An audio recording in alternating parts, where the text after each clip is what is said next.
The fabulous Janet Jackson just released the first photo of her baby boy, Issa, a week after announcing she split from her husband. Now, he just wrote a very emotional message saying how much he loves Janet and hopes they can be together. Oh.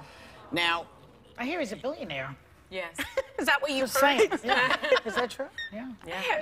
baby's cute. Yeah, cute. You have a baby at home. I guess I'm not sure what this question is. You think this could bring them back together? They want to know if a baby saves a marriage. A lot of people believe that, you know, the marriage is in trouble. Let's have a baby. Yeah, that's a really good idea. I think a baby tests the marriage. At least my experience has been we've had to get better and choose the baby first. Because not only are you giving up in having a baby, you're now putting something in front of yourself. You're both doing that together, and the two heads have two different ways of doing everything, and it starts to get personal fast. Yeah. So I actually think that's probably the farthest thing from the truth. And the exhaustion factor, I think, taxes both people. And you don't have particularly time. the mother who will turn on the father. Yeah.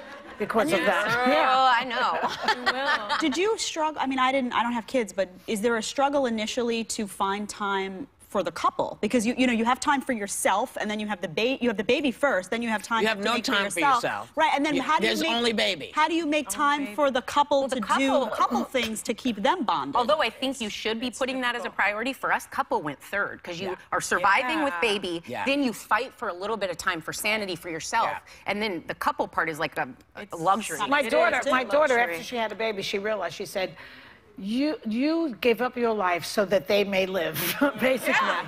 I mean, you have to be very selfless, I think, in order to be a good parent. You basically want that child to grow and live, and you have to sacrifice. Do better and have better than you had, I think. But you made such a good point this morning in our Hot Topics meeting, where you said,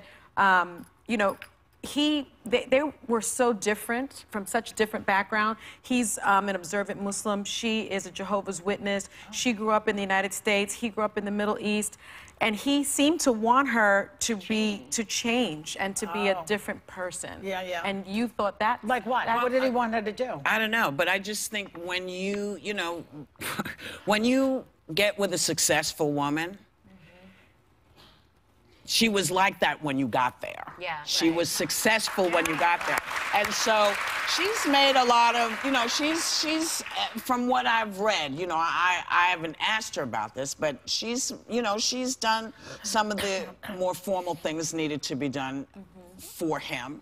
And I think that's all you can actually ask somebody. You can't ask somebody to change everything that they're used to doing, because you just can't, that's not how it works. So you have to be giving on both sides. It's a give and take. I think, listen, babies can make things interesting and hard and crazy and, but it's a commitment. Yeah. Because you can't put them back. He wanted her to change some of everything from her clothing and wardrobe, costumes, things she was part of her act, part of her job. Stage some of the moves. as provocative. And I think that he probably was going to double down on what he expected now that she was not only his wife, but the mother of his child. So I think there was even more pressure. And I mean, he's pretty cosmopolitan. I mean, I think he was born in Qatar, but he was also raised in London. So someone with a cosmopolitan background, but that culture clash of values. I mean, Janet Jackson's, pleasure principle. I mean, that's her thing. I do know a couple that had a baby, though, and it did bring them closer together, because they wound up finding things that they had in common through the child that they hadn't discovered before. Well, that's not a good way to find out, though. Yeah. Well, it's true, but it works. Have you ever watched MTV Teen Mom? Just their approach to Didn't work.